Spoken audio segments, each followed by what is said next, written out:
Hello audience, I'm reviewing Batman Arkham Asylum today, the game that came out in 2009 or 2010 at some point in September. I don't remember which one and I don't prefer to care. When you first start out the game, you look at a bat signal and you see this giant goth devil that come on top of this building, and then you lower down the building and notice it's raining. But I don't think this had anything to do with the story, because you notice you lower down on this diluted alley and you see that everything's going to hell because Gotham City is currently under attack by the infamous Joker, and all the train tracks are going undone and all the lights are flickering and all the police cars are going the hectic wrong way. But they think they're going the right way because they know the Joker's in the mayor's office, but what they don't know is that the Batmobile's going the completely opposite way and they don't pay attention to what he's doing.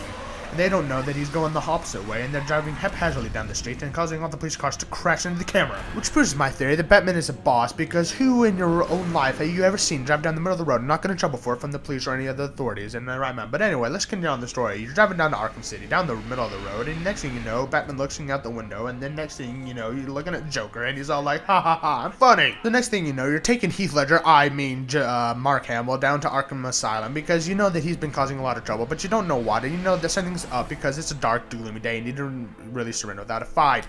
Which either means that there's going to be a story in this game, or the Batman's just paranoid because after the incident with Jason Todd and the crowbar shoved up his anus, because Batman only knows that only if it's Joker, then everything's up to no good, and everything's going to go to hell at some point. So you see this awesome view of Arkham Asylum, and then you see this insanely long fade out and to fade in on this giant door, and apparently Joker's on his knees for some reason, and Batman's just standing there like it's nobody's business, but he doesn't care because he's the boss. So at first I thought he gave Batman a blowjob, but then I thought I was wrong because I knew that Joker would never give anyone a blowjob.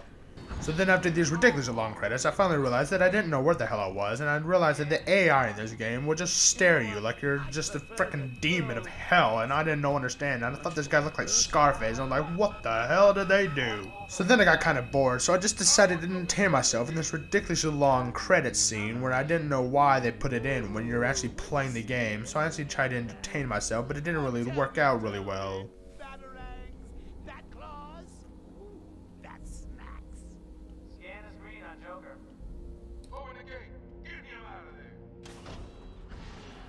I want weapons on him at all times.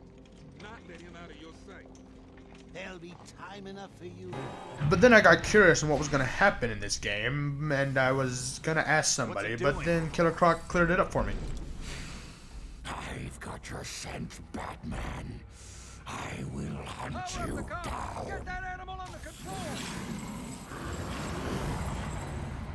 A toy collar won't stop me from killing you, Batman. I'll rip you apart, eat your bones. So then you enter this room, and not to spoil anything, but, well, let's just say that Joker escapes and he runs rampant through Arkham.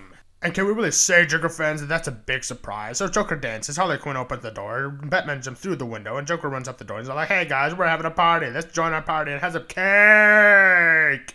So then this boy band came out, and I didn't know what the hell was going on, so I told them not to mess with me because I'm Batman and I don't give a crap about any of them, and so I punched them away, and they didn't really seem to notice what message I was giving them, so I kept punching them away, and I was like, Batman do not want, so I punched them in the wall, and I kicked one of the balls. But did they get the message? No, they kept sending more and more and more, and I just was like, Joker, shut up, and I destroyed the screen, but more people came out of here, and then I realized, hey, there's one black guy over there, so I didn't realize that this is a really good hate crime, but Batman doesn't get in trouble for it, because he's Batman, and no one gives a crap about what he does. So I beat the game, and I really liked it. It had a really nice story, and then I saw challenge mode, and I was like, oh my god, what the hell is this? And I looked in it, and I'm like, oh, look, Predator mode, and I was like, what does the Predator mode mean? Does it mean that Batman's raping little kids? And no, it's actually when you're using stealth to just take out your enemies. So I was like, hey, I might have tried this, and I tried it, and then I realized, why are they shooting at me? They're shooting at me, what did I do wrong? And then I realized, you're not supposed to be seen, because it's a stealth mission. So I decided to glide down and stuff, and that didn't really work, because they found me again, they started shooting at me, and I'm like, hey, well, I suck at Batman, don't I? I give the Dark Knight a 9 out of 10, which is merciful of me, because I thought that Batman might have been just a local pedophile in this game, grabbing kids out of midair, as you see below in this video right now. Even though I thought that they were using the model of Poison Ivy to push it a little bit too far. Chickens they don't die. Chickens they don't die. Chickens they don't